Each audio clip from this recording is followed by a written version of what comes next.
All right, what's up everybody and welcome back to Fab Unofficial.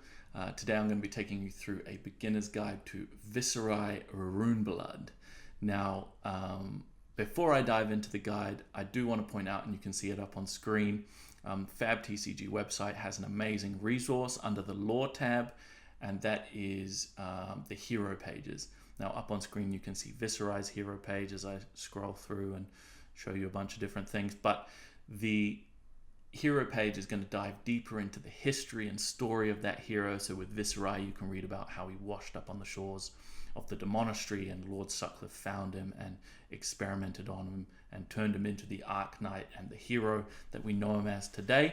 Now, that's available for all the heroes in Wraith and everyone that's released so far. So if you want to find out more about those, or Viserai specifically, you can check out the link below. I've put Viserai's a link to Viserai's hero page there, so definitely check that out. It's a resource I would highly recommend. But let's get stuck into it. Alright, before we dive into it, I did want to say, if you've enjoyed any of the previous videos I've released or you're liking this one, please do think about subscribing and liking the video. It definitely does help.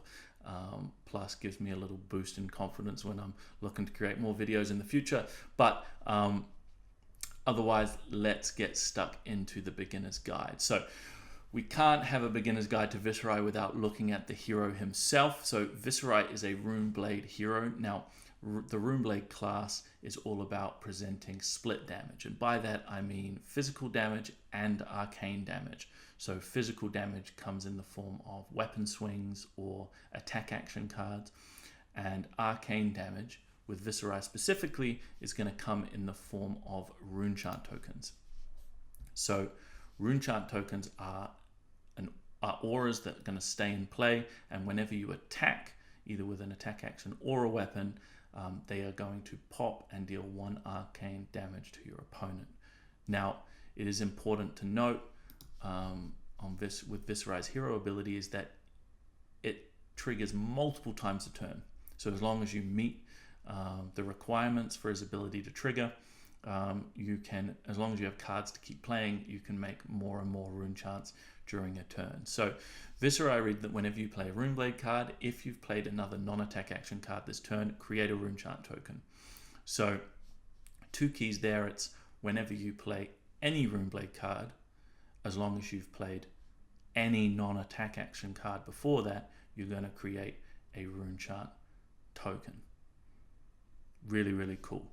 So there's a few things I want to talk about in this video, but the first one I want to touch on is how you present rune chant tokens to your opponent and how you present that subsequently the arcane damage. Now, the most common way that your opponents are gonna present to deal with the arcane damage is in the form of Arcane Barrier 1, which their equipment will give them. Now, Arcane Barrier 1 allows you to pay 1 resource to prevent 1 arcane damage from a single source. So the key here is that even if you had 20 rune chants, that means they're each individual sources of 1 arcane damage. So your opponent only needs 1 lot of Arcane Barrier 1, and as long as they have the resources to pay, they can effectively prevent any number of rune chants that you present to them. So in most cases, your opponent is going to pitch a blue card in order to activate Arcane Barrier 1 to prevent a rune chant token damage. Now, this means that if you present them 3 rune chant tokens, they're able to prevent all of them with just a single blue. Now, in order to make this as awkward as possible for them, the best way is to present either 1 or 2 rune chants or 4 or more rune chants. This means that either they're wasting some number of resource with their blue pitch, or they have to decide whether they want to use 2 or more cards in order to prevent all that rune chant damage. So that's at the most base level of Viserai. Is the key is how many rune chants you present to your opponent and in what order. right? Because just because you only are presenting one now doesn't mean that you're necessarily not able to create and hit them with multiple more down the combat chain, but they don't know that.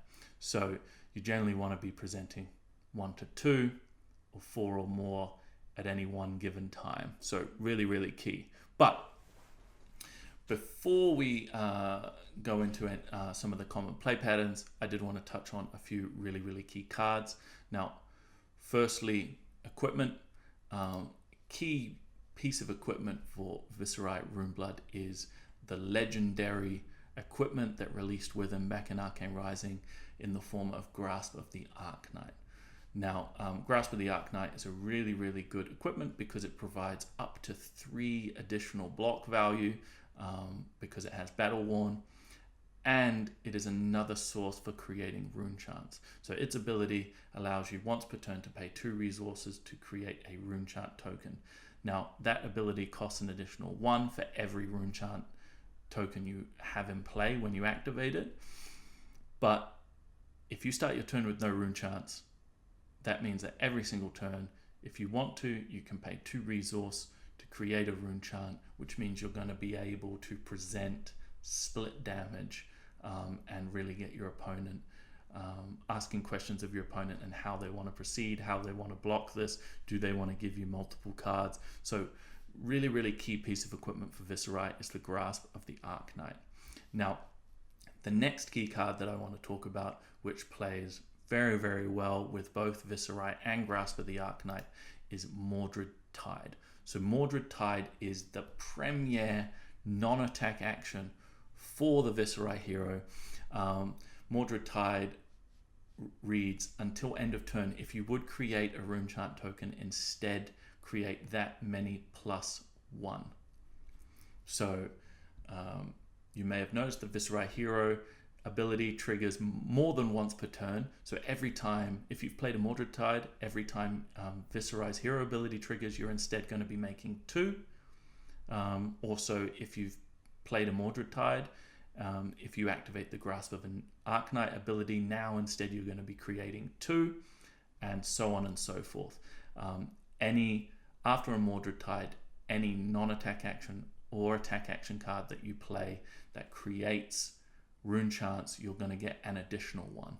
So the Mordred Tide is a card that you really want to save and set up for a huge turn, because it's not uncommon that you can use a Mordred Tide to make 4, 5, 6 extra rune chants in a single turn, which is going to deal a ton of damage to your opponent or strip them of all their cards so they're not able to swing back on you on their turn. Also, a pretty key combination is if you can set up multiple Mordred Tides, because they do stack. If you play a Mordred Tide and then follow it up with another Mordred Tide, your Viserai hero ability is going to trigger, and you're going to make 2 rune chants. Unfortunately, Viserai triggers before that card, the second card resolves, so you only make the 2, but then after the second one resolves, every single Runeblade card you play after that is going to make 3 rune chants just off Viserai's hero ability alone. So really, really cool, and it can get out of hand very, very fast. The other card I do want to talk about is Become the Arcanite. So outside of having maybe some of the best art in the game, in my opinion, Become the Arcanite allows your deck to function as kind of like a toolbox. So when you play Become the Arcanite, you can discard a card from your hand.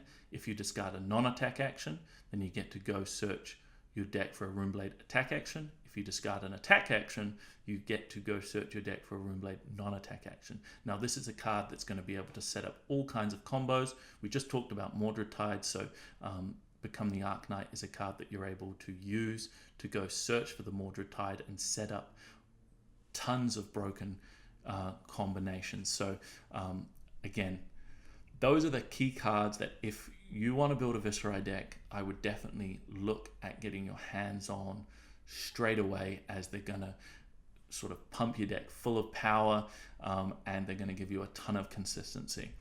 Now, Next up, I want to talk about the most common play pattern for Viserai. And by that, what I mean is the most common way that your turns will play out. Viserai and the Rune Blade class, because they require you to play both non-attack actions and attack actions, sometimes you're going to get hands that feel a little clunky. For instance, you might not draw an attack action, which means you don't have one to play. Or you could only draw attack actions, which means you're not able to trigger that Viserai hero ability. So the way you get around that is by trying to play as many cards in your deck that do very similar things as possible. So that means no matter what the combination you draw, you're going to be able to sort of enact the game plan that you want. Now that means that for Viserai, in most cases, you're going to try and keep 50% of your deck non-attack actions and 50% of your deck attack actions. That means that in all likelihood, you're going to be drawing one or two of each on average, which means you reduce the amount of times that you get those really, really awkward hands. So a really, really common play pattern for the hero is playing a non-attack action like Morvrian Skies. Now, we talked about playing a lot of cards that do very, very similar things. Morvrian Skies is a card that you can play in red, yellow, and blue, so you can get up to 9 copies in the deck, which gives you that consistency that you want. Now, Morvrian Skies gives your next Runeblade attack action Go Again, which is going to allow you to extend the combat chain and do multiple things in a turn. And it also provides an on-hit ability, which means that Runeblade attack action that now has Go Again, if it hits, you also create an additional number of rune chant tokens. So with the red one, you create 3, yellow 2, and blue 1. But a common play pattern is to play Morvrian Skies, then pitch any blue card and follow the Morvrian Skies up with a Runeblade 2-cost attack action. As an example, Spellblade Assault. Now, what's going to happen is because you've now played a non-attack action before, when you play Spellblade Assault, Viserai is going to trigger, make a rune chant, and then Spellblade Assault's ability is going to create an additional 2. Your opponent has to decide how they want to block this, and obviously because you're presenting 4 attack, and most of their cards are only going to block for 3, they have to decide whether they want to use multiple cards to block it or allow you to create more rune chants with the on-hit ability from Morvrian Skies. Then once they've just made their decisions on Spellblade Assault, you're able to use your 1 floating resource to follow that up with an attack from your weapon, which is then also going to pop all of those rune chants that you just made. Now, that's 3 cards for minimum 10 damage, which is really, really good rate. So that means that you're able to block with multiple cards on your opponent's turn and prevent you from taking damage while presenting maximum damage to your opponent. Now, there's tons of different ways. There's a ton of different 2-drop attacks that you could play in that slot that all do different things. Or you could play a different weapon, right? Viserai's specific weapon is actually Nebula Blade. So if you wanted to build your deck a little bit different, you could actually center it around 1-cost attacks. So you'd go Morvrian Skies into a 1-cost attack, and then that you will have 2 floating resource, which you can use to swing the Nebula Blade instead. All are really good options. It's totally up to you how you want to build your deck. I would say that the reason why most people tend to build it focused around the 2-cost attack actions is because that presents the most damage generally. If you're attacking with the 1-cost attacks, you're generally presenting 8 to 9 damage. If you're using the 2-cost actions, it can be 8 8, 9, 10 damage. So just be careful when you're building that. You do want your cards, again, ultimately you have to attack your opponent to kill them. So you do want your cards to be presenting as much damage as possible. So just think about that when you're choosing the cards that you want to be playing. Now, there are two other classes of cards for consideration when playing Viserai, which I want to talk about. Now, those are non-attack actions that are going to create you rune charts. So the two premier cards for that are Read the Runes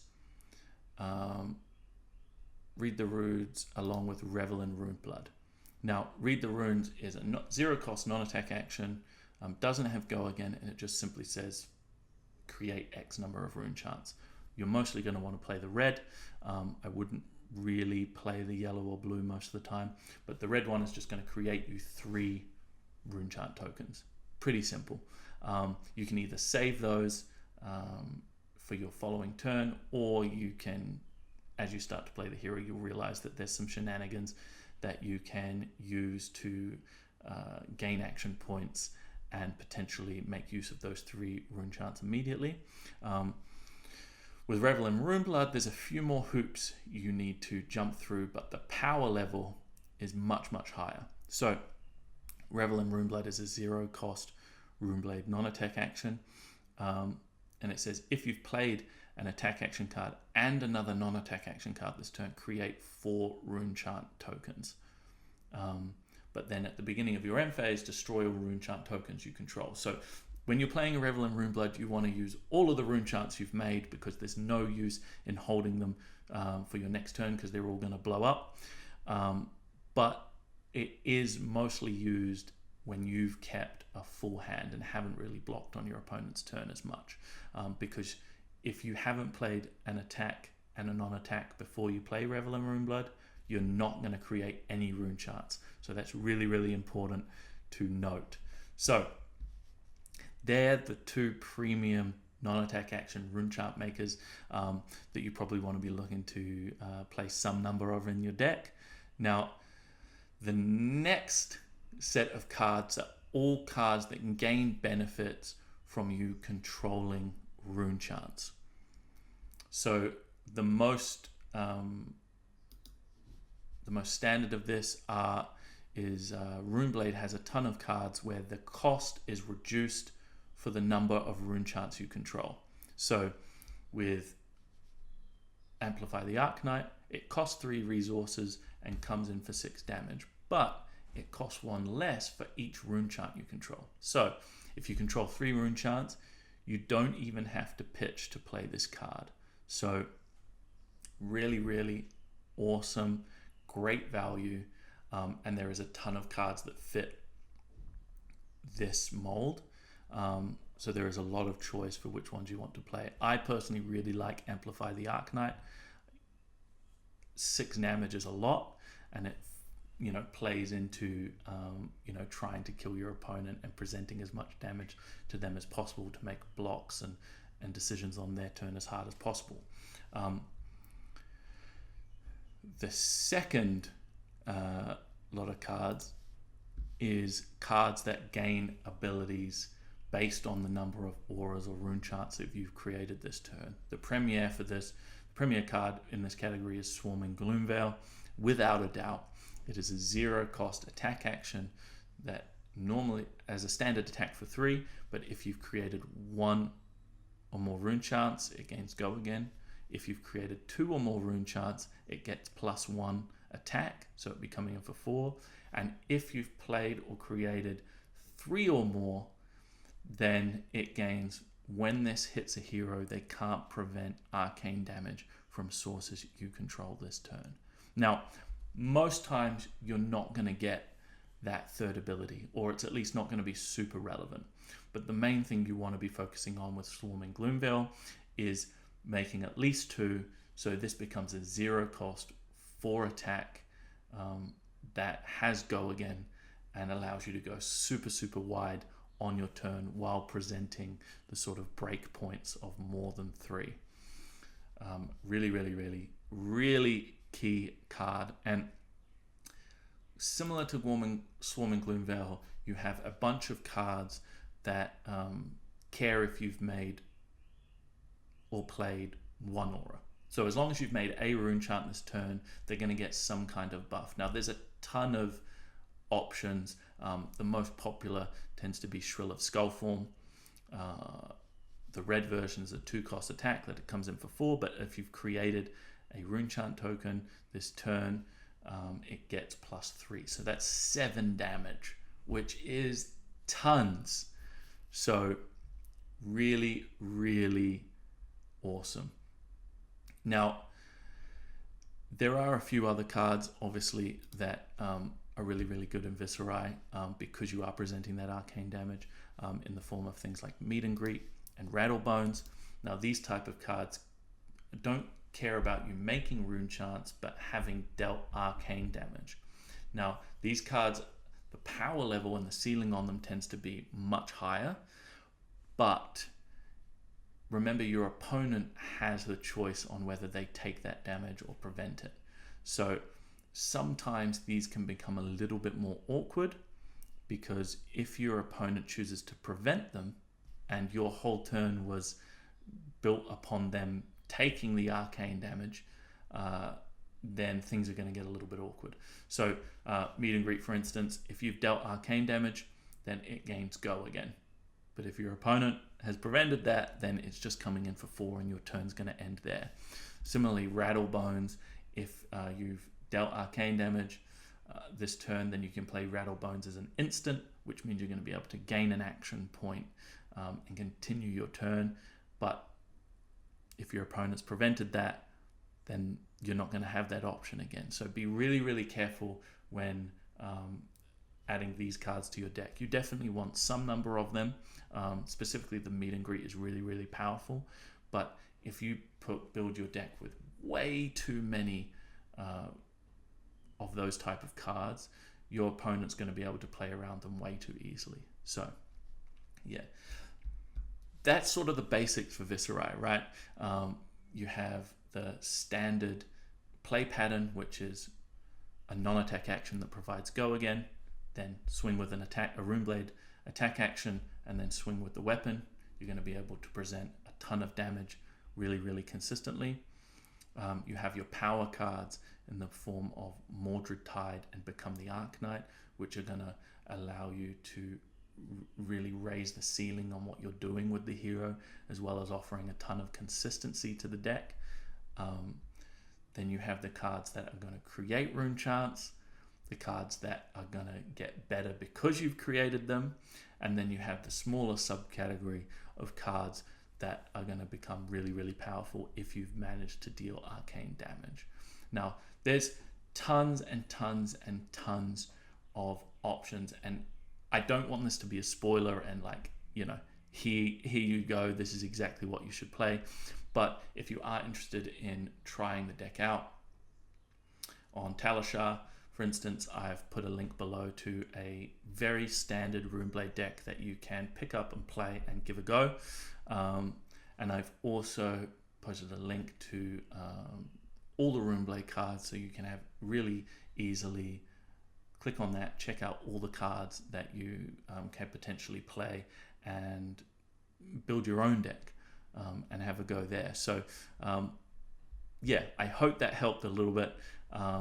Definitely let me know your thoughts. I would love to hear how things go, and if this video helped, or if there's any other information that you want, feel free to reach out and I'm more than happy to help. But yeah, until next time guys, catch you later.